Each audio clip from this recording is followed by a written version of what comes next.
Good morning, everyone. This is Staten Island Prepper.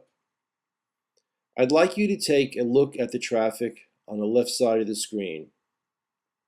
This is rush hour traffic. Actually, this is traffic after rush hour, and it's going northbound. I'm going southbound, and it's a clear day. It's not raining, obviously. It's not snowing, obviously. But this is, well, actually, this is traffic at about 8:30 in the morning. Now, I would just like you to see how there are little gaps in between traffic, how there are clumps of traffic on a normal day. For all of you who think that you are going to bug out in a SHTF situation, spit hits the fan, you're nuts. You're not going to be going anywhere. You're all going to be sitting on the road and you're going to be stuck in traffic. There's no two ways about it. If this is a normal day, can you imagine what it would be like on a snowy Friday night and the balloon went up, sirens went off, and you have to evacuate? Look, the only reason that I could see anyone evacuating if there's a toxic cloud coming their way, if the nuke reactor down the block started having a meltdown, if there's fire threatening your home and your life. But other than that, where are you going to go? Let's face reality. Not all of us can afford the 4x4 that's well stocked and the getaway that's hidden in the woods at some undisclosed location. Folks, you get in that car, you're leaving your castle behind. You're leaving your supplies that you've worked so hard to store up behind. How much do you think you can fit in your car? And if you have little ones, what is the chance of them sitting in the car for 6 hours or 8 hours while you're trying to get to your, hideout? Folks, if it's the middle of winter, you're going to run out of gas before you get anywhere. You have to really, really think about this. You're leaving your neighborhood. You're leaving your castle. You're leaving the piece of property that you know the best behind. If there are gangs marauding in the streets, why do you think they're going to come to your house, break down the door, unless you have a neon sign saying, I have a year's supply of food, guns, and ammo, and come on in and try and get it? No, you're much better off staying where you are.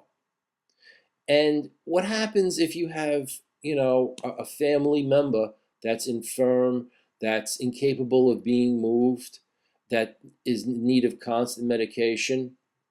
Folks, it's not going to work. If you get in that car with no destination and you're leaving only because you think it's going to get bad, you have lost the battle. In New York State and New Jersey, we probably are one of the most tightly regulated states for gun control. There are no concealed carries issued on a regular basis. They don't acknowledge the Second Amendment. And if you're caught carrying a weapon in a situation that's deemed an emergency, you probably will get your weapon confiscated and maybe get locked up.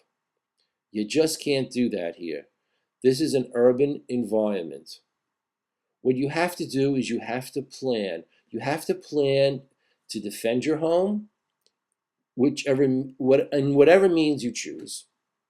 You have to plan to have food, water, and not just for 72 hours.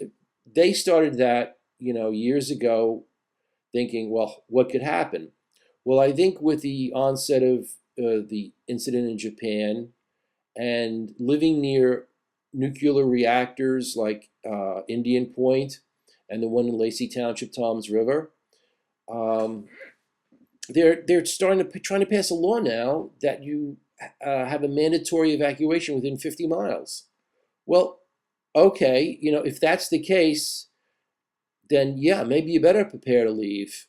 But unless it's a nuclear problem where you're going to get radiation, don't leave your house. It's just not plausible.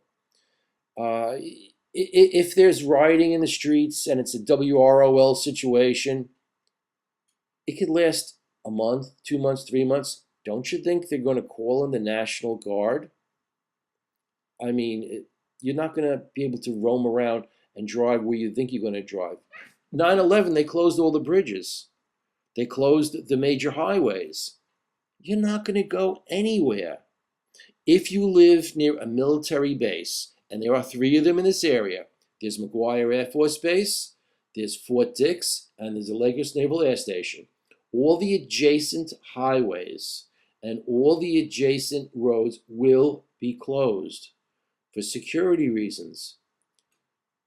I have family that live in New Jersey. They were told that they will have to go west into Pennsylvania, or south and then west into Pennsylvania, as an evacuation route. I've seen the evacuation routes. They're not pretty. Neither are they 4-lane highways. So you are much better staying in your home, unless you live in a coastal town like Hilton Head that gets hit with hurricanes and floods, or some parts of southern Jersey that floods, with a heavy rain. Yeah, then you should leave. But then you should be the first ones to leave. You should not wait. If you have to wait for your loved one or family member to get home, that's understandable. But don't wait a day. Don't wait 48 hours until the winds are picking up and the rains are starting to flood the roads. It's just not a good idea. And as far as defense, look, none of us are allowed to carry weapons. So I can't tell you what to do. I'm not going to tell you what to do. You have to do what's comfortable for you. But just remember, once you get in that car, you've made a decision. You've made a decision that's going to affect you the rest of your life. So think about bugging out. Think about the consequences. Think about the consequences of staying home and defending your house, defending your property, defending your food. So give it a lot of serious thought before you get in that car. Just look at your family and say to yourself, why do I want to put them in danger? We're safer here. So in closing, I'd like to hear your comments, and I would hope that you would rethink bugging out, except in the most dire of situations. Thank you.